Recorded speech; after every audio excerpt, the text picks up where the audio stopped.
Bu mana savol borligi. Endi siz o'qiyapsizki hal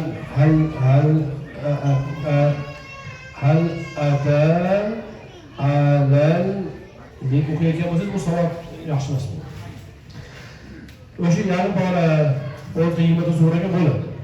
Tonggi namozni yaxshilab olish uchun va u keyin savobga ham foyda beradi shu yarim bora yodlash masalan. Ammo Qur'onni yodlashga kirishish uchun u yetmaydi.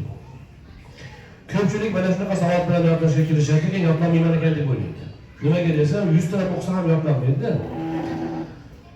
Yodlash savod ravon bo'lgandan keyin boshlanadi. Siz tabaran kalimalarni qaytarib, harflarni qaytarib o'qiyotgan bo'lsangiz, u yodlanishga kirmaydi. Yodlanishga yordam bermaydi. Oldin ravon holatga olib kelasiz. Qiroatni keyin yodlashga urinadi miya. Shuning uchun yodlashga kirishdan oldin Qur'onni to'liq yodlamoqchi bo'lgan odam savodni yaxshi ravon qilib olishi lozim. Buning uchun o'sha Muallim Islomning kitobida hozir yangi tartiblar chiqqan. Biz o'zimiz chiqarganimiz bor, mashg'ulotlari ko'p. O'shani bir o'qib olish kerak. Bir qaytadan bir ko'rib chiqish. Yoki yana bitta yo'li yodlamasdan sanoq qilish bor. Masalan, amma paranda yoki 5 parani pastdan yodlamaysiz, sanoq qilib chiqasiz. Har bitta sahifani masalan 50 tadan o'qib chiqasiz. Yodlash mas'uliyati bo'lmagani uchun miya toliqmaydi. Har kun bir betni 50 ta o'qiysiz, keyingisiga o'tadi. 100 ta o'qiysiz, o'qib ketasiz. Sizga Qur'on kalimalari tanish bo'lib, hali xatga ko'z o'rganib, ana endi siz o'qimagan joyini ochib bersa, hali aytganimizdek masalan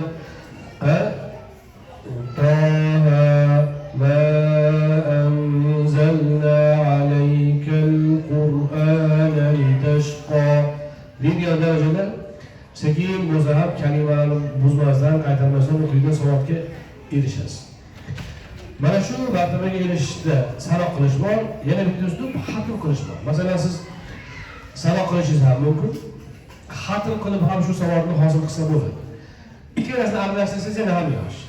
Masalan, bir ozgina savob ochilgandan keyin 10-15 ta xatm qilsangiz, har kuni 3 boridan o'qib, 10 kunda bir xatm qilib, 5-6 ta xatm, 10-20 ta xatm qilib yuborsangiz, yoki bir 30 borani bir qo'l 50 ta 100 ta sanoq qilib olsangiz, mana endi siz ko'z oldingizga Qur'on yaqinlashib keladi. Ana undan keyin yodlashga urinish kerak. Bu ya'ni zakotovka bilan bo'ladi. 1 yil 2 yil zakotovkasi bo'ladi. Ularga bitta urisiz yodlaysiz kerak. Ammo siz o'sha haligimda yerni chopishdan, agar olishdan oldin yumshatib qo'yasiz-ku. Qattiq yerda. Xuddi shuni singari Qur'onni yodlashga kirishdan oldin yumshatib qo'ymasangiz, qiynalib ketasiz. 1 oy, yarim oy 5-6 ta varaqni yodlagandek bo'lasiz.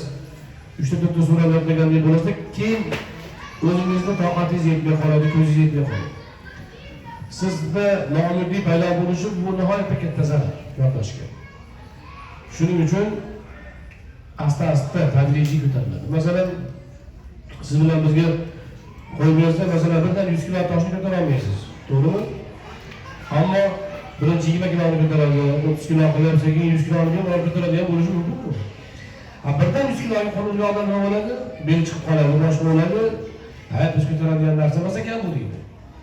Ammo mashg'ulot bilan narsa 100 emas, 150, 200 ham ko'taradi. Qur'on yodlash mana shunaqa yuk og'ir ish. O'ziga yarasha mehnat talab qiladi. Unga mana shunday tayyorgarlik bilan bo'lish kerak. Yodlashga kirishganda eng oson suralarni yodlash mumkin. Undan keyin eng yaxshi ko'rgan suralarni yodlash mumkin. Yodlab esdan chiqadigan suralar bo'lsa, ularni tiklash kerak. Mana shunaqa qilib, yumshoq joylarini oldin qo'lga kiritib olasiz. Ana undan keyin ana qolgan masalan suralarni yodlashga tartib bilan kirishiladi. Endi Qur'on yodlash uslublari ko'p. Eng muhimi kechki payt o'qib, ertalab yodlash. Ya'ni yodlashda saloq masalalarda har xil uslublar bor, lekin o'zgarmas qoidalar bor. shularni bilib olsangiz, qolganini o'zingizga moslab keyin sekin shakllantirsangiz bo'ladi. Ana o'sha o'zgarmas qoidalardan biri yodlanadigan surani bir kun oldin mana kechki payt mana shunaqa xuftondan keyin o'qib qo'yib, keyin yotish kerak. Sharti Qur'on takroridan keyin hech qanaqa ma'lumot kirmaslik kerak. Kalliga, miyaga. Telefonga qaramaslik kerak. Boshqa narsalarni ko'rmaslik kerak. O'sha salom bilan uxlash kerak. Ertaman turib tahoratni olib kelib, birinchi qiladigan ishingiz o'sha kech paytda o'qigan haligi takrorlangan oyatlarni yodlash bo'lishi kerak. 3 qatordan boshlaying, 5 qatordan boshlaying masalan kuniga. Siz 2 qator, 3 qator yodlab ko'ring-da. 3 qatordan qilsangiz masalan 5 kunda bir bet bo'ladi. O'zingizga ishonchingiz ortgan sari darsni ko'paytiraverasiz. Mana shunaqa qilib bir kunda bir betga chiqib olsangiz, bemalol 2 yilda Qur'on o'qiydi inshaalloh. Yodlayotganda endi yosh katta odamlarga tavsiya shuki, imkon qadar yodlangan suralarni unutmaslik kerak. Buning uchun yangi darsni topshirish bilan birga yodlangan oldingi oylarda, kunlarda yodlangan oyatlarni, suralarni doim har kuni bo'lib ustozga murojaat qilib topshirib turish kerak. 1-2 oy qiyin bo'ladi, 2-3 oy sal yuki og'ir bo'ladi. Keyin o'rganib qolasiz. Bir bet qo'shasiz, orqa tayyor. 5 bora bo'ldi, 5 bora-yu 2 bet bo'ldi, 5 bora-yu 3 bet bo'ldi, ketaveradi. Mana shu zaylda Qur'onni masalan 2-3 yilda mana o'qiysiz inshaalloh. Endi ahli Qur'onning axloqi mavzusi juda ham keng. Eng muhimi Qur'on uni hukm bo'lishi kerak. Allohga sirda va oshkor taqvoda bo'lishi, namozga haris bo'lishi, Qur'ondan har kuni vazifasi bo'lishi, Qur'onni tushunib amal qilishga urinish kerak. Va Qur'on maqtagan axloqlarni egallash, Qur'on mazammat qilgan axloq yomon xulqlardan o'zini poklash kerak. Bu nihoyatda uzun mavzu. Odob ham cheklangan emas. Odob qancha ko'paysa shuncha kishining hayoti, yurish-turishi go'zallashib boraveradi. Komil odob Rasululloh akram alayhisolamning odoblari. Ana o'sha odobga qarab kishi asta-asta o'zlashtirib boraveradi. Endi odoblarni o'rganish uchun alohida qo'llanma kitoblarimiz bor. Masalan, Al-Adabul Mufrad kitobi, Imom Buxoriyning kitoblari, Shayx Hazratlarning ijtimoiy odoblar kitoblari. Mana shunga o'xshash kitoblardan yoki At-Tibyan fi Adabi Hamalatul Qur'on kitobi bor, Imom Navoiyning tarjima qilingan nashrdan chiqdi. Aynan Qur'on homillarining odoblari borasida bayon degan kitob. Mana bu kitoblarni darslik qilib o'qib, tatbiq qilib borilsa, ana o'shanda inshaalloh g'oyatda go'zal bo'ladi. Ibn Mas'ud roziyallohu anhu gaplari bor, ahli Qur'onning axloqi haqida gapirib turib, ahli Qur'on boshqalar kuygan paytda u Qur'on bilan band yig'layotgan bo'ladi. Boshqalar dunyo bilan mashg'ul bo'lganda u zikr bilan mashg'ul bo'ladi. Boshqalar uxlaganda u bedan Qur'on o'qiyotgan bo'ladi. Ya'ni ahli Qur'on ne'matiga musharraf bo'ldi, shunga yarasha uning hayoti ana shunday yuksalishi kerak bo'ladi. Qur'on yana bir go'zal xislati shuki, agar kishi Qur'onni qalbdan o'qisa, mana farzandlaringizni Qur'onni yaxshi o'qitsanglar, yuqorida ustoz aytganlaridek, Qur'on o'z hukmingiz go'zal bo'ladi. Hatto shunaqaki, odob axloqni gapirmasangiz ham o'z-o'zidan odobli bo'lib qoladi. Nimaga desa, Qur'on qalbni yumshatadi. Ruhga go'zallik beradi, o'z-o'zidan kishida odob shakllanadi. Mana ovoz eshitilyapti. Ayol ovoz eshitilyapti. Ha? Nima eshitilyapti?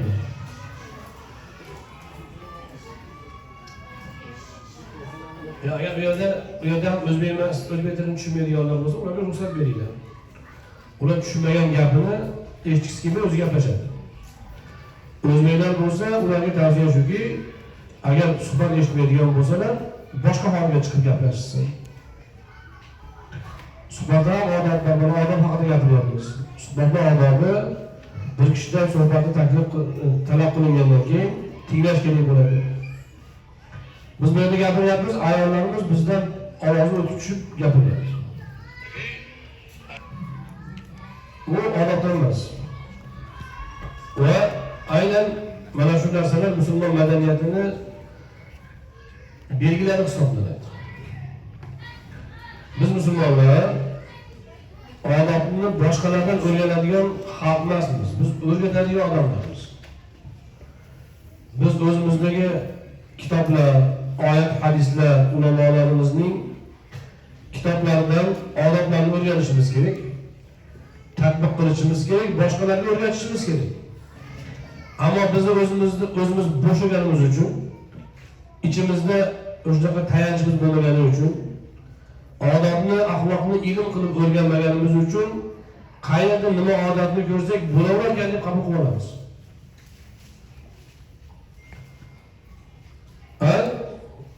Mana shu aynan shu mana chetda yashayotgan o'zbeklarning muammosi shunda. O'zini ichki olami bo'shagani uchun qayerda nimani ko'rsa falochilar qilyapti, bo'laveradi. Kiysa kiyinadi, yechsa yechinadi, o'tirsa o'tiradi, tursa turadi. Gapirsa gapiradi, to'qolaqsa to'qoladi. Yo'q, musulmon odam odobni ilm bilan, oyat, hadis bilan o'zida shakllantiradi. Boshqalar uni ko'rib, uni odob o'rgansin. Shunday qilish kerak ekan, shu go'zal ekan shu. deb boshqalar undan o'rganish kerak. Musulmon odam, musulmon kishi muhtaram azizlar ilohiy risolat egasi hisoblanadi. Mana yahudilar o'zlarini biz tanlangan xalqmiz deydi. Alloh Qur'on Karimda vafaddallahu alal alamin degan. Biz Banu Isroilni boshqa xalqlardan afzal qildik degan. Nima bilan afzal qildik desa, irja'ala fikum anbiya. Sizlardan payg'ambarlar chiqarib sizlarga Alloh o'zi odob o'rgatdi, Alloh o'zi shariat tushirdi, Alloh o'zi madaniyatni sizlarga taqdim qildi deydi. Bu Banu Isroilning kitoblar bor-ku, u bizga o'zi asli. Aytilmoqchiki, ey ummat Muhammad, Banu Isroilga o'zimning ta'limotlarimni birinchi ilk versiyasini jo'natgandim, o'sha bilan ular boshqalardan ustun bo'lgan. Endi sizlarga to'lig'ini oxirgisini yubordim. Bu sizlarga Allohning fazli. Endi uni Makka mushriklari degan. Islom ummati elatidan, tilidan, qavmiyatdan qat'iy nazar Alloh va Rasuliga iymon keltirsa, Allohning so'nggi risolatiga tobe hisoblanadi va u shu iymon bilan tanlangan bo'ladi. Irqiy emas. İmanı bilan, madaniyati bilan, odobi bilan u ilohiy ta'limot qo'lida bor insonga aylanadi. Falastinning qo'lida ilohiy ta'limoti bor odam uni bir chekkaga qo'yib, o'qimasdan, o'rganmasdan, netmasdan keyin odamlar o'zlari topgan odatlarga ergashib yursa qanaqa bo'ladi? Odamlar topgan odatlar, ko'nikmalarni yaxshi ham yomoni ham bor. İlahi ta'limotda yomoni bo'lmaydi. Uning ichida kamchiligi bo'lmaydi. U akmaltu lakum dinakum. Dinini mukammal qilib berdi. Kamchiligi yo'q unda. Unda yomon ham yo'q. Salbiy narsa ham yo'q. Hammasi ijobiy bo'ladi. Ana shunday qo'lda risolatni davolan boshqa birovdan madaniyat, odob tutib o'rganmaydi. Boshqa birovda yaxshi odob, yaxshi bir xislatni ko'rsa, qo'ldagi ta'limotga nazar soladi. Agar uning doirasiga sig'sa, qoidalarga to'g'ri kelsa, qabul qilishi mumkin. Ammo ilohiy ta'limot Allohning risolatiga zid odatni yoki axloqni musulmon kishi o'ziga o'zlashtirishi mumkin emas. Mana shu zaylda musulmon kishi axloq odamini shakllantirib oladi. Bu ilm bilan bo'ladi. Va hozir siz so'raganingizdek, qorilar o'zini odobini, boshqalar o'zini odobini kitoblarda o'rganib amal qilish bilan bo'ladi.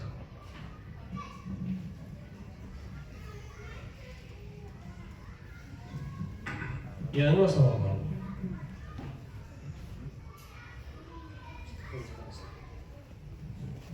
sizga savol jo'natishiblar aka.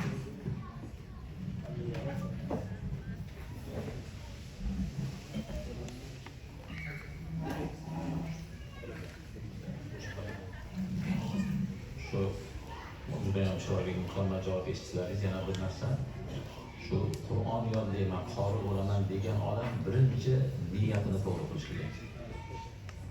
Birinchi o'sha niyatida Qur'onni yodlab, avval o'zim ibodatimni mukammal qilaman. Ma'no mazmunini o'rganib hayotimga tatbiq qilaman va boshqalarga eshittiraman. Birinchi niyat. Keyin ixlos ham bo'lish kerak. Ixlos o'sha Qur'onga, Allohning diniga, shariatiga, yuqorida aytib o'tildi, o'sha namoz, ibodat, boshqa nimalarni qilishlik bilan birga dinga bo'lgan ixlos bo'lish kerak. Qur'onni hurmat qiladi, o'qitayotgan ustozini hurmat qiladi, xizmat qilayotganlarni hurmat qiladi, boshlarda hammasini e'tibor qiladi. Endi yosh bolalarga ko'proq tavsiya shuki, ko'proq duo oladi. Duo olib yurasiz. O'zingiz qilasiz duoni, ota-onangizdan duosini olasiz, ustozingizdan olasiz. Yosh ulug'lar bizni o'sha qori bo'layotgan paytimizda shu ko'zga ko'ringan hamma olimlarga olib borib ota-onalarimiz duo berishgan. Hazrat Shayx Muhammad Sodiq Muhammad Yusuf Hazrat aytadilarki, biz dadam bilan kezib yurardik deydi. Shu O'rta Osiyoni. Qayerda bir duosi qabul bo'ladigan bir ulamo bo'lsa, ahli ilm bo'ladigan bo'lsa, o'sha yerga Hazrat aytganlar, mani dadam olib borganlar ekanlar. O'sha bir hadiya qilib, bu narsalarni olib borib berib, shu o'g'lim ahli ilmga o'rganyapti, shu bir ilmli bo'lsin, kelajakda bir yaxshilikka xizmat qilsin deb dadam yetalab olib borar edi, borib o'shalar duosini olib kelib yana o'qishimizni davom ettirar edik. Mana shu narsalar jamlanish kerak. Mana shu narsalarni albatta qilish kerak. Qur'on yodlayman, qori bo'laman degan odam, yosh bolalarniki mayli endi ota-ona, sizlarga o'xshagan yosh kattalar o'zlaringiz harakat qilishlaringiz kerak. Mana shunda inshaalloh go'zal bo'ladi.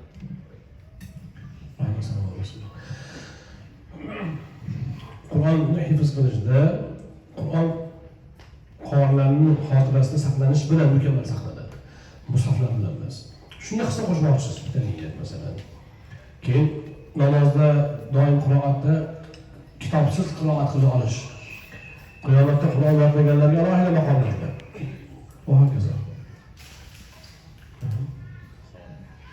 Hozir savol berar ekanlar, ayol kishi ko'chada yurgan paytda, ko'chada yo'l-yo'lakay mashinada yurganda, boshqa bo'lganda mashinada namoz o'qib olsa bo'ladimi degan savol bo'ldi. Yo'q, mashinada namoz o'qish uchun mashinadan tushsa, masalan, xatar bo'lishi kerak. Dushman bor. Vahshiy hayvonlar bor, masalan, o'rmonda yuribdi. Agar tushsa, vahshiy hayvonlar hujum qiladi. Yoki bir botqonlikda ketyapti, tushib namoz o'qish imkoniyati yo'q. Mashina arang ketyapti, tashqari yo'q. Mana shunaqa vaqtlarda mashinada namoz o'qish mumkin. Unda ham namoz chiqib ketguncha shu sharoit tuzalmaydigan bo'lsa.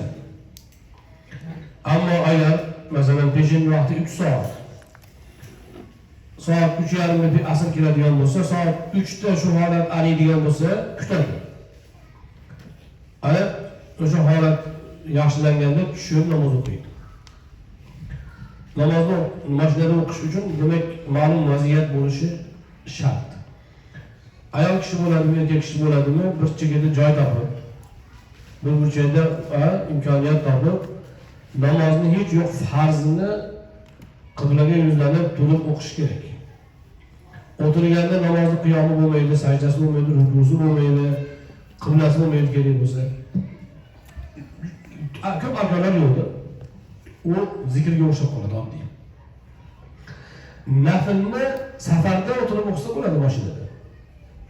Ammo farzni safarda ham, hazarda ham tushib, joy namozni yozib o'qish kerak. Samolyotda agar ba'zi samolyotlarda, masalan, Saudiya samolyotida namozxonasi bor. Ayrim samolyotlarda namozxona bo'lsa, bor.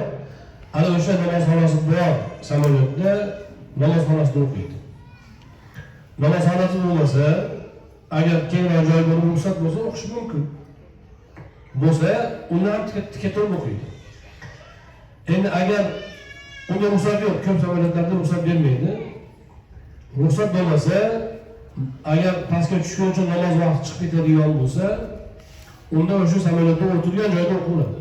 Imom ishora bilan o'qiydi. Va keyin tushib ehtiyotan boshqatdan o'qib qo'yadi. Namoz vaqtlarini ham ana shu samolyotdagi soat vaqti bilan o'qiladimi? Ha, namoz vaqtlari qiblasi samolyotdagi holat bilan belgilanadi. Sizga quyosh ko'rinib turgan bo'lsa, pastda kun botgan bo'lsa ham siz shom o'qiysiz masalan. Samolyotda kun botgandan keyin shom o'qiysiz. Mana shunda men o'zim ko'p ro'bara bo'lganman. Masalan, kun botayotgan paytda bir tomonda kun ko'rinib, bir tomon qorong'i bo'lib ketib qoladi. Shuni kun botishga ikki tomonda. Kun botsa, bir tomon qop-qorong'i bo'lib ketsa ham bir tomonda g'ilashida turgan bo'ladi. O'sha bir tomonning hisobidan masalan shomni o'qib olasiz. Agar shom chiqib ketguncha, endi shom vaqti qisqa, samolyot tushib ulgurmaydigan bo'lsa. Qibla masalasida tika turib o'qigan paytingizda qiblaga yuzlanishga harakat qilasiz. Aytganimizdek, maxsus joy bor, imkoniyat bor paytda qiblaga yuzlanishga harakat qilinadi. Qanday qilib? Ta'min qiladi. Masalan, hozir samolyotlarda kartada nimani ko'rsatyapti-yu? Kompas ko'rsatib, parvozni ko'rsatyapti. Globusni hamma biladi. Taxminan qibla shimolda ekan, janubda ekan, shimoliy sharqiy tomonda ekan deysiz. O'shanga yuzlanib namoz o'qiysiz, ruku sajda bilan imkoniyat bo'lganda. Endi turishga imkoniyat bo'lmagan paytda unda o'tirgan joyingizda shu samolyot qayoqqa yuzlanib ketayotgan bo'lsa, shu tomonni qibla deb niyat qilib namozni o'qiyverasiz. Hozir bizlarni San Fransiskodan ham tomosha qilishyapti. San Fransiskodan savol jo'natishibdi. Ko'p yillardan beri ba'zi vatandoshlarimiz dokumentlari bo'lmaganligi tufayli yoki to'g'ri bo'lmaganligi tufayli ko'p yil davomida vatanga borisha olmayapti. 2-3 yilga kelganlar ham 5 yil komfortga tushib, 5-10 yildan beri vatanga borishmayapti. Oila a'zolariga, boylariga, keksa ota-onalariga zulm qilishyaptimi? Maslahat va nasihat so'rashibdi. Endi agar ota-ona farzandining xizmatiga muhtoj bo'lsa, farzand uni biror vosita orqali, aka-ukalari, jiyanlari orqali uni ado eta olmayotgan bo'lsa, ota-ona qiynalgan holatda yashayotgan bo'lsa, albatta ota-onaga zulm qilayotgan bo'ladi, haqqini ado etmayotgan ma'nosida. Chunki uning bolaligida ota-ona unga parvo qilib, uni parvarish qilib, uni tashlab qo'ymasdan unga xizmat qilgan edi. Lozim ediki, ota-ona unga muhtoj bo'lgan paytda o'sha yaxshiliklariga vafo qilib qaytarish. Vafo qilib javob qaytarish kerak edi. Farzandga vojibdir. Ana shuni atay qilsa gunohkor bo'ladi. Zulm qilyapti lekin atay qilmayapti. Imkoniyati yo'q, aytganingizdek hujjati yo'q, boshqasi yo'q. Harakat qilsa ham imkon bo'lmayapti. Hech yo'q, shirin so'z bilan ota-onaning ko'nglini olib turish kerak. Holidan xabar olish kerak. Masofadan turib topganidan jo'natib, biror jiyanlarni tayinlab, ularni demak koriga yarab turish kerak.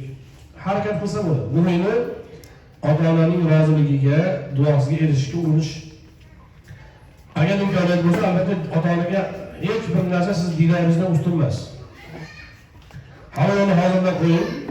Siz ko'rgandagi rohat, uni o'rnini hech narsa bosmaydi.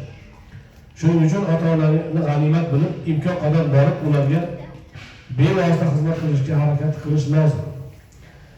Ammo bandadan toqatdan tashqari narsa so'ralmaydi o'zi.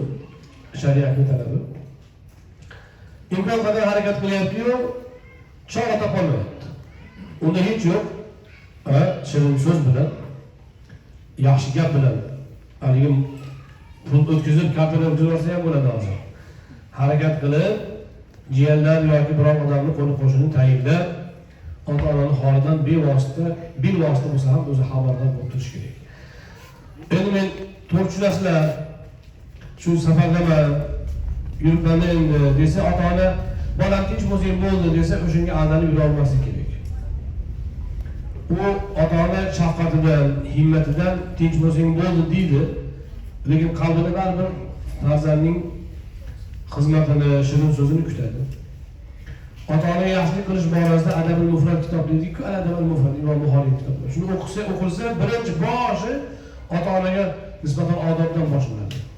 Juda go'zal odoblar o'rgatilgan. Qarang, bizning madaniyatimiz, bizning qadriyatimiz, bizning turmush tarzimiz shu. Mana bu narsalarni o'qib o'rgansak, ana unda biz bilamizki, ota-onani oldida demak vazifamiz juda ham ko'p.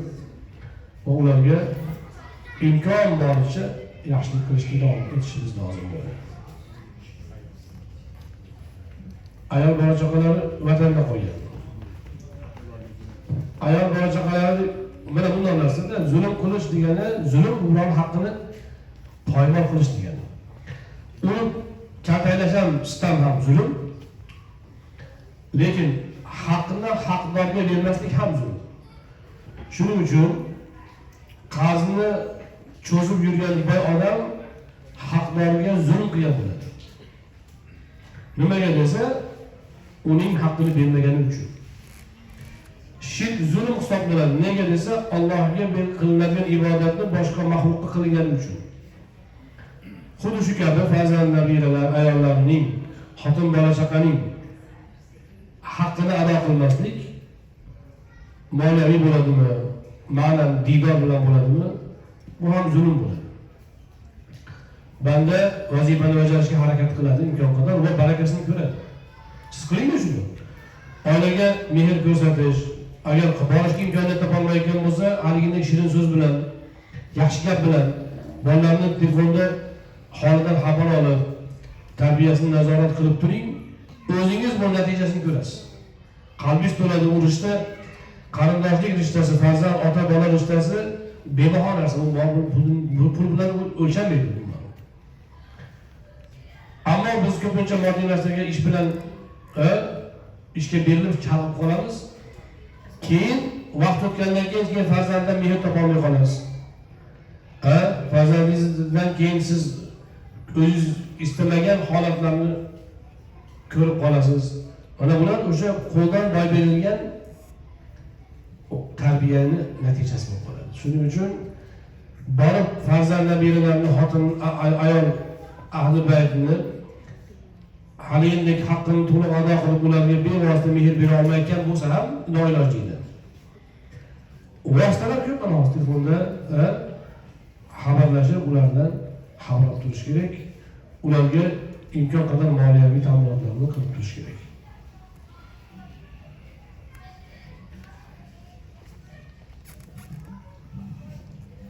Bismillah. Savolim shuki, uylanadigan yoshlarga, bo'ydonlarga qiz tanlashda nima maslahat berardingiz? Ya'ni maqol bor bizda, onasini ko'rib qizini ol. Bu qanchalik to'g'ri maqol? Misol ba'zida onalari sal odobi yaxshi bo'lmasa, qizi yaxshi bo'lsa, yoki onasi yaxshi, qizi sal rasvolar bo'lsa, bunda nimaga qarash kerak? Keyin mana hozir agar siz o'sha bo'ydonlik yoshingizda bo'lganda, ilmingiz hozir juda kuchli, yoshingiz bo'ydoqsiz. Bir qiz uylanmoqchi bo'lsangiz, nima bilan sinagan bo'lardingiz, nimasiga qarab qilardingiz? Javob. İngiliz kuchli, tajriba kuchli demoqchimisiz?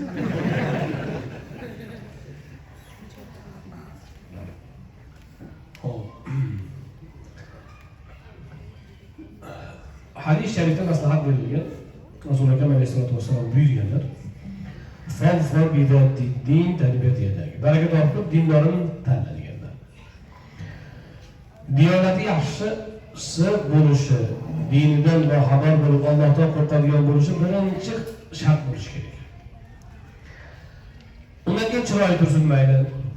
Undan keyin mol-dunyo, undan keyin nasab tursin mayli. Ammo birinchi bo'lib dini sizga tanlovga turtki bo'lishi lozim. Yana ba'zi hadislarda xulqi ham deb izohlab qo'yilgan. O'z din o'zi xulq. Ammo din deganda faqat banda bilan Alloh o'rtasidagi munosabatni tushunib qoladi inson. Qarasa namoz, ibodat, taqvoda dindor shu deydi. Aslida dindorlik xulqi bilan bo'lsa keyin mukammal bo'ladi. Odob axloqi bilan. Ana o'sha odob axloqi, diyonati sizni qoniqtirsa deyiladi hadis sharifda. Mana oila qurish uchun eng yaxshi nomzod shu. Chiroyi ham, boyligi ham hammasi agar odobi, axloqi go'zal bo'lsa, hammasini o'rnini bosadi. Endi chiroy ikkinchisi chiroy tavsiya qilinadi. Ya'ni chiroyli ham bo'lsin, bo'lmasin biz. Lekin bitta ayol chiroyli, lekin diyonatsiz, axloqsiz. İkincisi unchalik chiroyli emas, lekin diyonatli, axloqli. Albatta diyonatlisini tanlash kerak bo'ladi. Chunki chiroy o'tkinchi bir jihatdan, ikkinchi jihatdan yomon xulqli bo'lsa, chiroy sizga tatimaydi.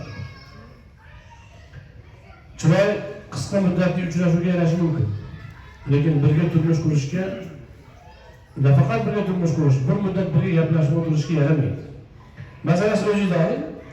Bitta oshnangiz bor, og'ayingiz bor, kelishgan yigit. Lekin xulqi chatoq. Yana bir yigit bor, tanishingiz, u ko'rimsiz, lekin xulqi go'zal. E'tiqodli, diyonatli, yaxshi inson. Qaysi bir bilan do'stlashasiz? Chiroyli qomatini boshiga urasiz. Kerak emas deysiz, to'g'rimi? Inson shunaqa, go'zal xulq baribir o'ziga tortadi. Shuning uchun xulqi go'zal, diyonati, e'tiqodi mustahkam birinchi o'rinda. Uni qo'shimcha go'zalroq, nisbatan go'zalroq ayol bo'lishi, nasl-nasabi yaxshi bo'lishi, mol dunyosi bo'lishi fazilatdir. Imom G'azoliy aytganlarki, chiroyliroq ayolga uylanish tavsiya qilinadi, nafsni yaxshiroq tiyadi deydilar. Ammo u diyonatdan keyin bo'ladi. Endi mana shu tanlayotgan paytda Imom Ahmad ibn Hanbalning zo'r tavsiyalari bor. Qanday tanlash kerak? Masalan, bir qizni diyonatini oldin surishtirish kerakmi yoki chiroyini yoki molini desa, avval boshqa diyonatidan boshqa xislatlarni surishtirib olsin. O'zi asliga diyonatini birinchi o'ringa qo'yib, diyonati uchun uylasa zo'r. Ammo unga iymon yetmayapti. Zo'r taqvodor, diyonatli, ilmli, axloqli qiz sizni ko'rganda chiroyli emas ekanda yoki palonchilarning bolasi emas ekanda, bizni palonchilardan avlodimiz deydigan bo'lsa, yaxshisi dinini oldin so'ramasin deganlar. Oldin boshqa shartlarni qo'ysin. Chiroyli bo'lish kerakmi? Ko'rsin. Puli kerakmi? Surishtirsin. Nasabi kerakmi? Uni ham o'rgansin. Oxirida dinini ko'rsin. Dini ham yaxshi bo'lsa olsin. Ammo dini xulqi chatoq bo'lsa tashlasin, tark etsin deydi. Shunda dini uchun qabul qilib, dini uchun tark etgan bo'ladi. Ammo bir ayolning dini ma'qul keldi, zo'r ekan, qori ekan, taqvodor ekan, axloqli ekan dedi-da, keyin bir ko'raychi dedi. Keyin ko'rib turib, bo'lmadi desa, unda hadisga zid ish qilgan bo'ladi. O'shuning uchun oldin dindan boshqa narsasini surishtirmasin. Boshqa jihatlardan qanoat hosil qilsa, keyin dinini surishtirsin. Dini topilsa oladi, bo'lmasa tark etsa, shu to'g'ri bo'ladi deydilar. Endi onasini ko'rib qizini ol degani insoniyatning hayotida 100% emas hech bir narsa. Ya'ni insonlarning hayotida masalan ma'lum bir qoidani 100% ga qo'ya olmaysiz. G'olibi deyiladi. G'olibi. Ammo istisnolar bo'ladi. Masalan, chiroyli ko'rinishdagi odam g'olibi yaxshi inson bo'ladi. Ammo doim emas. Xuddi shuni singari, g'olibi onasi yaxshi qizni tarbiyasi yaxshi bo'ladi. Keyinchalik ham maslahat olganda, onaning ta'sirida qolganda, ona yaxshi bo'lsa, yaxshi ta'sir bo'ladi. Ishlar yaxshilikka hal bo'ladi. Ammo onaning tutumi chatoq bo'lsa, onaning keyinchalik ta'siri ham chatoq bo'lsa, unda oilada muammo ko'payadi. Shuning uchun onani ko'rib qizini ol degan gap shu. Kelajakda hozir ham siz bir ko'rganda, baribir bir marta, ikki marta ko'rganda siz uni axloqini bilolmaysiz. Tusmonan bilasiz. Axloqini yashab ko'rib bilasiz. Kerak bo'lsa 5 yildan keyin bilasiz. O'zingiz ham shunaqa. Masalan, bir marta, ikki marta ko'rishganda onajonatga o'xshab turaveradi inson. İnson mavqiflarda bilinadi. Ya'ni ma'lum vaziyatlarda o'zini oshkor qiladi. Doim o'zini oshkor qilmaydi. U doim o'zini aqli bilan o'zini obro'sini ushlab turaveradi, chiroyli bo'lib. Munosabatlarni tekishlab turaveradi. Ammo ma'lum bir tang vaziyatlar bo'ladi, shunda u namoyon bo'ladi, haqiqiy Mumkin o'shaqa vaziyat 1-2 yildan keyin bo'ladi. Ko'ryapsizmi? Ana shunday siz keyinchalik bilishingiz mumkin bo'lgan narsani taxminan onasidan ko'rsangiz bo'ladi. Taxmin 100% emas lekin. Hali aytganingizdek ba'zan ona chatoq qiz zo'r yoki aksi bo'lishi mumkin. Qolgani endi istixora bilan bo'ladi. Undan ham qolgan tavakkal peshona bo'ladi.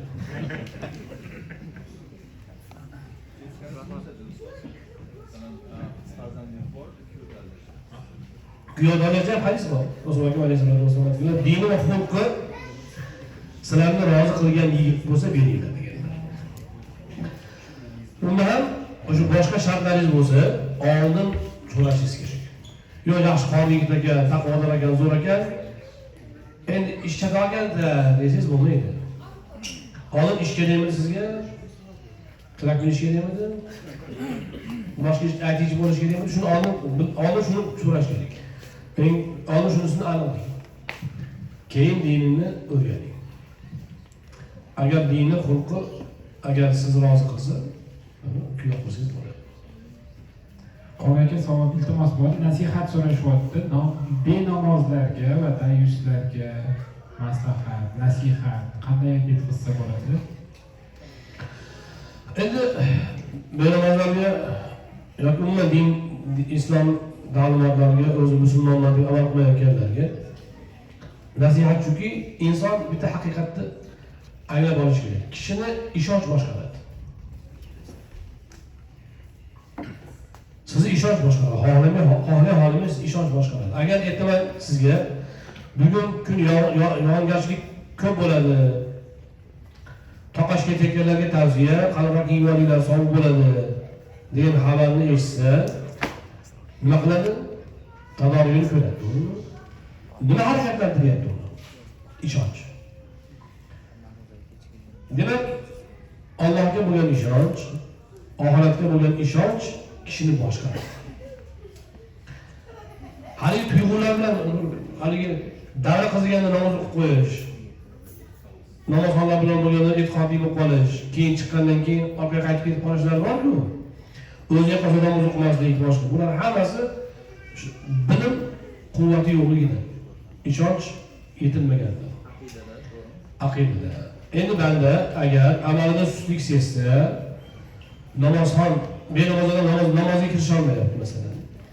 Yoki amalda musulmoncha emas, o'zi musulmonman desa, deyotgan bo'lsa ham. Demak, u o'zi uchun o'zini isloh qilish uchun u demak ilm o'qish kerak. Va Allohni tanish kerak. Hayotni demak haqiqatlarini tushunish kerak. İslam haqiqatlarini tushunishga urinish kerak, o'rganish kerak. Vallazina jahadu fina lanahdiyannahum subulana dedi Alloh. Ya'ni biz tomon harakat qilganlarni biz hidoyat qilamiz o'z yo'limizga deydi. Shuning uchun banda hidoyatga banda muhtoj, Alloh muhtoj emas. Banda o'zi harakat qilish kerak. Endi namoz o'qigan odam shuni bilish kerakki, har bitta namoz uchun 80 ming yil do'zax azobi bor deyilgan. Agar Alloh kechirmasa, u azob bor.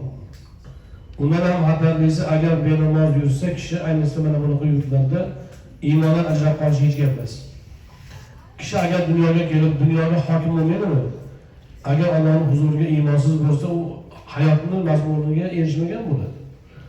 Chunki inson bu dunyoga, insonga berilgan ruh u yeb ichish uchun emas. Ruhni ko'tarib yurgan tanaga yeb ichish kerak. Ruhga yeb ichish kerak emas.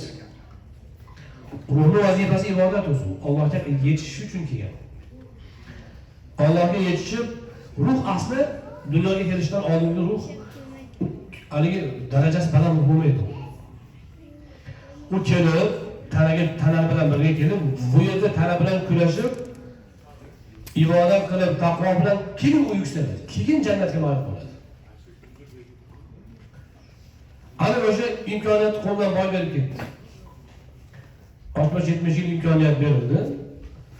Shu muddatda u million yillar desangiz kam, abadiy saodatni qo'lga kiritish mumkin edi. Shuni qo'ldan boy berib qo'yadi. Namoz o'qigan odam demak Allohning huzurida Allohning haqqini ado qilmagan bo'ladi. Qanaqa qilib siz Alloh bergan ne'matlarning ichida kulib, o'ynab, bahralanib yashab, lekin Allohning haqqini ado qilmaysiz. Musulmon odam ayniqsa u haqiqatlarni biladi, namozni farzligini biladi. U nihoyatda og'ir javobgar bo'ladi. Undan ham xatarlisi namozdan uzoq bo'lgan odam gunohga oson ketadi. Eng katta mahrumlik namozdan mahrumlik o'zi asli. Agar siz hech narsangiz bo'lmasa, namozingiz bo'lsa ham namozni mazasini topgandan keyin shuni bilasizki, hamma yo'q qolsa ham namozim yo'qolmasin deysiz. Namoz mana shunaqa kishining ruhini Allohga bog'laydigan eng asosiy robita bo'ladi. Va kishi eng xatarlisi iymondan ajrab qolishi mumkin. Benamoz odam jon chiqar paytda shayton vasvasasida iymondan ajrab qolishi mumkin. Menga bir kishi o'sha klinik o'limni aytib berdi. Klinik o'limga tushib qoldim deydi. Iymonga shayton vasvasa qiladigan gap bor ekan deydi. Men ruhim tanamdan chiqdi, shayton meni ig'vo qildi deydi. Bir barga o'xshagan joyga olib kirdi deydi. Erkak ayol irg'ishlab unga tushyapti deydi. Hozir mana shu dunyo shaytonlar qilganda shunaqa o'ngga tushyapti deydi. Shu joyda deydi shayton ro'paramda o'tirib deydi, menga aytayaptiki deydi, sen iymoningdan qaytsang, juda katta o'yin kulgi rohat seni kutyapti deydi, deb deydi. Shunaqa vasvasa bo'ldi deydi, iymonini talashdim deydi. Ana shunaqa arosat, ya'ni u siz o'ylagan odamni siz talasini ko'rasiz, ruhini bilmaysiz-ku. Kasallikka o'xshaydi. Komaga yotib deyorasiz, o'z nimadan o'tganini o'zi biladi. O'zidan nima o'tgan. Xuddi shunaqa holat bo'lganda shu iymonning vasvasasini men ko'rdim deydi. Alloh azrasin iymon bu aj taqvodor odam. Ammo haligindek iymonsiz odam o'sha vaqtda iymonni ajrab qolsa nima bo'ladi? Butun dunyo hayoti kuyib ketadi. Savob amallari ham kuyib ketadi. Ota-onasiga qilgan xizmati bo'ladi, boshqasi bo'ladi. Qiyomat kuni Alloh subhanahu va taolo birinchi namozni so'raydi. Namozni so'raydi, balog'atga yetgandan o'lgunicha sog' paytida namozni qanday ado qilgansan, nechtasini qazo qilgansan, turgizib so'raydi. Siz hozir sog'liq to'g'rilagan bo'lsangiz, chaqirib sog'liq nima bo'ldi, buyurli sog'liq desa nima qanaqa ahvolga tushasiz? Qiyomat kuni Alloh subhanahu va taolo har bitta bandani bu dunyoga bitta keltirganidek bitta hisob kitob qiladi. Yoningizda na aka-uka, na ota-ona, na boshliq, xo'jayin, og'ayni bor. Bu haqiqat bo'lsa, masalan, undan qochib qutulolmaysiz. O'shanda namozdan bitta so'raladi. Rasululloh alayhisalom aytdilarki, birinchi bandadan so'raladigan narsa namoz. Namozdan o'tib olsa, keyin qolgan hisoblar oson bo'ladi. Ammo namozdan o'tmagan odamning ishi chatoq bo'ladi.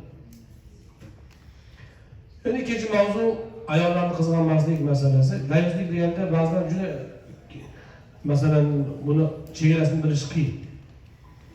Haqiqiy dayus ayolini huzuriga boshqalar kirib chiqsa beparvo qilmaydigan dayus, beparvo bo'lgan dayus. Ya'ni ayoli boshqa erkak bilan yurganini bilsa ham indamaydigan dayus bu jannatning hidini hidlamaydigan dayus shu.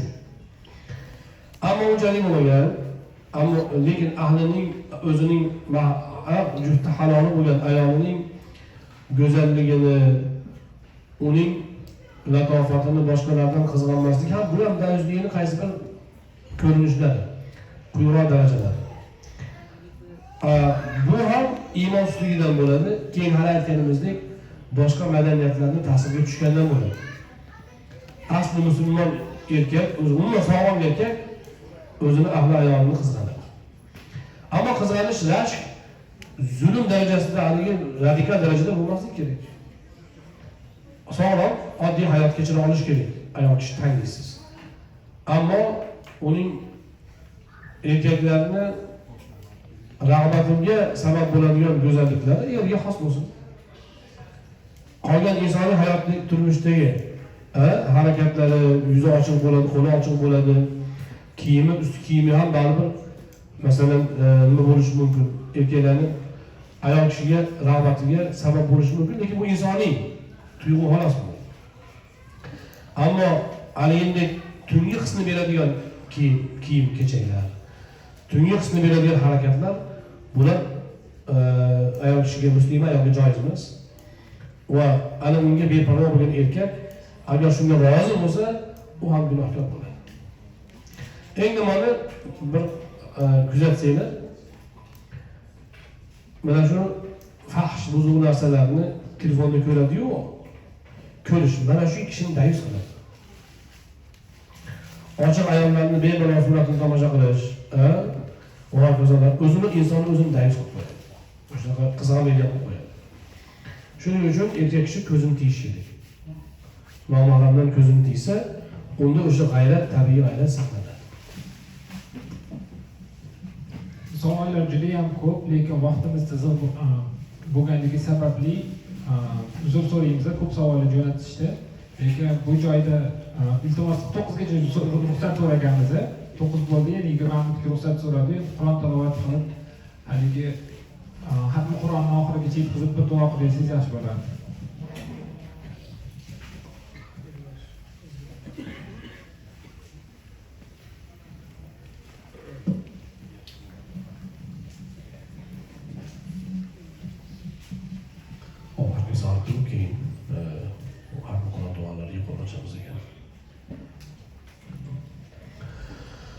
أعوذ بالله من الشيطان الرجيم. بسم الله الرحمن الرحيم. قل هو الله أحد الله الصمد لم يلد ولم يولد ولم يكن له كفوا أحد. بسم الله الرحمن الرحيم. قل هو الله أحد الله الصمد لم يلد ولم يولد ولم يكن له كفوا أحد. بسم الله الرحمن الرحيم. قل هو الله أحد الله الصمد لم يلد ولم يولد ولم يكن له كفوا أحد. بسم الله الرحمن الرحيم. قل أعوذ برب الفلق من شر ما خلق ومن شر غاسق إذا وقب ومن شر النفاثات في العقد ومن شر حاسد إذا حسد. بسم الله الرحمن الرحيم.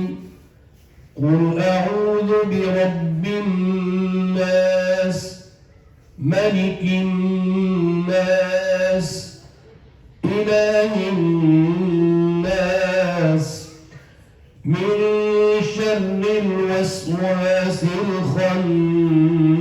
الخناس الذي يوسوس في صدور الناس من الجنة والناس. سبحان ربك رب العزة عما يصفون وسلام على المرسلين والحمد لله رب العالمين.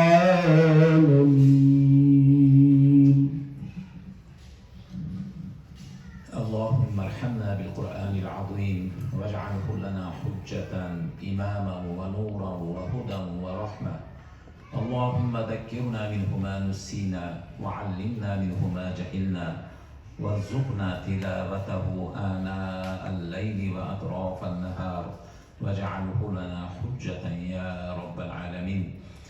اللهم اجعل القرآن لنا في الدنيا قرينا وفي القبر مونسا وفي القيامة شفيعا وفي الجنة رفيقا ومن النار سترا وحجابا وإلى الخيرات كلها دليلا وإماما. Alloh taolo barchalarimizni haftaning ulug' kechalaridan bir kechada o'zini go'zal paytlaridan bir paytda iymon, ixlos, muhabbat ila ado etayotgan toat ibodatimiz jamoat bilan shom xufton namozlarini ado etdik. Bu yerda amri ma'ruf nahiy munkarlar, va xossatan savollarga javoblar, tilovati Qur'oni Karim, zikr, tasbih hamma yaxshi amallar bo'ldi. Va bularning ustiga duo qabul bo'lishligidan eng asosiy shartlaridan biri mana bu yerda bir akamiz Alisher akamning qadrdonlari mukammal xatm Qur'onni oxiriga yetkazibdilar. Ana shu xatm Qur'onni bag'ishlash va duosini shu yerda qilishligimizni iltimos qildi. Bunga o'rganinglar. Bu juda ulug' amal inshaalloh. Mana shu duolarimizni qabul bo'lishligiga asosiy vasila bo'ladigan narsa mana shu Alloh taoloning kalomi Qur'oni Karimni xatm qilib, xatmdan keyingi duo qilishlik. Alloh taolo hosil bo'lgan savoblaridan avvalo payg'ambarimiz Rasul Akram sallallohu alayhi va sallamning ruh poklariga, u kishining oila a'zo, ashabi kirom, o'tmishda o'tgan jumla mu'min va mu'minalar, butun dunyodan o'tgan ulamolarimiz, ahli Qur'onlarimiz, din islomga xizmat qilib o'tgan ulug' zotlar, xossatan siz-u bizlarga ilm berib ketgan o'qituvchilarimiz, shularning ichida diniy saboq berib ketgan, bizga Qur'onni yodlatgan, shariat din ilmini o'qitib o'rgatib ketgan barcha marhuma ustozlarimiz bo'lsa, ularning ruh poklariga duoda amin deb qo'l ochib turgan siz azizlarimizdan umidvorlar. Xossatan bu dasturxonlarni uyushtirib, bu tashkiliy masalalarda ko'rgan Abdulloh akamiz o'tib ketgan otalari, u kishi bilan yelkama-yelka turib xizmat qilayotgan barcha katta kichik aka-ukalar, shu bilan birga mana Alisher akamizni o'tib ketgan ajdodlarini, bu kishining ana shu do'stlarini, ahliyalari o'tgan ekan, Barnohon opa, Ergash qizi Barnohon opa ekanlar. Ana shu onani ham eslab qo'yishligimizni iltimos qilishibdi. Yana shu bilan birgalikda bizni bir do'stimizning onasi o'tgan ekan, u kishi ham iltimos qildilar, Mavjudaxon hoji onadir. Mana shu zikr etganlarimiz, eta olmaganlarimizni hammalarini Alloh g'ariq rahmat qilsin, shoista jannat aylasin. Mana shunday ulug' muborak kechalarda qilingan xatm Qur'onimiz mana shu zikr etganlarimizni qabriga nur, ruhlariga surur, yotgan joylarini barchalarini jannat bog'chalaridan bir bog'chaga aylantirsin. Alloh taolodan yanada biyolvorib so'raymiz, bu jamoani Parvardigor o'zing hifz himoyangda asragin. Barchalarini toatda, ibodatda mustahkam qilgan, oilaviy baxt, saodat, yaxshiliklarini ato aylagin. İçimizde farzand, nabira talablar bo'lsa, salohiyatli farzand, nabiralar ato aylagin. O'g'lini qori qilaman, ilmli qilaman deganlarga Parvardigor o'zing kuch-quvvat, ilm laduniy bergin. Olgan ilmiga amal qiladigan, diniga xizmat qiladigan, ota-onalariga dunyo va oxiratda martaba olib beradigan farzandlardan bo'lmoqligini o'zing nasib et. Qarzdorlar, ishi yurishmaganlar bo'lsa, Parvardigor o'zi najot bersin, o'zi yordamchi bo'lsin. Tez kunda mana shunday tashvishlardan qutulib, saxiy boylardan bo'lib, yaxshilikka xizmat qiladigan shaxslardan bo'lishlaringizni Parvardigor o'zi nasib etsin. Ilmga uringan farzandlarga diniy, dunyoviy ilmni bersin Alloh. Ilmiga amal qilib, yaxshilikka xizmat qiladigan buyuk shaxslardan bo'lishligini Parvardigor o'zi nasib qilsin. Har bir banda, hammamizni Allohdan so'rab yurgan niyat, yurgan yaxshiliklarimiz bor. Alloh barchalarimizni yaxshi niyatlarimizga, o'ylagan murod maqsadlarimizga o'zi muvaffaq, muyassar aylasin. Barchalarimizni iymonda, islomda sobit qadam, diniga quvvat, mo'min musulmon bandalariga omadlar ato aylasin. Yaqin tez kunlarda o'zlaringizni mana shunday bir chiroyli masjidga ega bo'linglar. Xossatan mana shu Los Angeles istiqomat qilayotgan mo'min musulmonlar o'zlaringiz bir chiroyli masjid qilib, kelajakda yonida madrasasi bilan farzandlarida, nabiralarida shu yerda o'qitib, ilmli qilib, ularni inshaalloh buyuk shaxs bo'lib yetishishligiga mana shu yaxshi xizmatlarni qilishliklaringizni Parvardigorning o'zi nasib aylasin. Bizni Qur'oni Karimni mana shu musobaqasini tashkil qilib, chaqirib xizmat qilgan hamma mana shu jamiyat raislari bor. Har bir shtatda ana shu aka-ukalarimizga, qadrdonlarimizga ham Alloh taolo oilaviy baxt, saodat barcha ishlarida Parvardigorning o'zi yordamchi bo'lsin. Shundoq iltimos bor. Bu Los Angeles ana shu jamiyatga yangi qo'shilibdi. Ularning ham iltimosi shundayki, tezroq jamiyatni tiklasa, ular o'zlarini masjidlariga chiroyli ega bo'lsa, kelasi yillarga xatm Qur'onlarga, Ramazonlarda va shu bilan birga mana bunday katta musobaqalarda bu yerdan ham vakillar borib qatnashsa, hamjihat bo'lib, birga bo'lib, mana shu yurtda butun vatandoshlar mana shunday bir chiroyli bir hayot kechirsak degan ularni tilak istaklari bor. Alloh taolo mana shu yutuqlarga hammamizni birgalikda erishtirsin. Kelasi yillarga kelganimizda bitta sizlarni o'zlaringizni mana shundoq chiroyli masjidlaringiz bo'lishligiga ham Parvardigorning o'zi nasib aylasin. Hamma xizmat qilganlarga yana Allohdan so'raymiz, ajr, savob mukofotini o'zi ziyoda qilib bersin. Barchalarimizni iymonda, islomda sobit qadam, diniga quvvat, butun dunyo mo'min musulmonlarga omad bersin. Dunyoda tinchlik bo'lsin. Bordi keldilar, hamma joy bilan bo'lsin. Inchunin bizni O'zbekiston bilan ham mana yurtboshimiz xabariylar bor, bugun ayni damda Amerika Qo'shma Shtatlariga keldilar. Albatta bu ketishlar yaxshilikka bo'lsin. Elimiz, yurtimiz, dinimiz, xalqimiz manfaatiga bo'lishini Parvardigorning o'zi nasib aylasin. Allohumma solli va sallim va barik alayhi bi rahmatika ya arhamar rohimin. E'tiborlaringiz uchun rahmat. Assalomu alaykum va rahmatullohi va barakatuh. Xonadonlarni ham duo qilib qo'yaylik. Alloh taolo xorliklarimizni Hasan qorini o'zi himoya qilsin. O'tib ketgan ota-onalarini Alloh rahmatiga jannatga qilsin. Oilaviy baxt, saodat, farzandlari hammasi ilmli, Xudo xolasa qori bo'lgan, taqvoli bo'lib, kelajakda otalariga, bobolariga o'xshagan buyuk shaxs bo'lib yetishishlarini Parvardigorning o'zi nasib qilsin. Bir rahmatga yo. Assalomu alaykum yana bir bor. Avvalambor Xorilar ustozlar sizlarga juda ham katta rahmat. O'zingizlarni ilmiylardan bizlarni ham bahramand qildinglar. Alloh sizlardan rozi bo'lsin. Barcha qilgan yaxshi amallaringlarni Allohim o'zingizlarga hamroh qilsin. Sizlarni hurmat qilib keldinglar. Allohim sizlarni e'zozlasin. Kelganlarga rahmat. Alloh rozi bo'lsin. Xizmat qilganlarga turmay turasizlar, agar qorlar chiqib ketmoqchi bo'lsa, birinchi yo'lda chiqib ketishsa, keyin sizlar turasizlar, yo'llar bekilib qolmasin. Rahmat. Assalomu alaykum va rahmatullohi va barakatuh.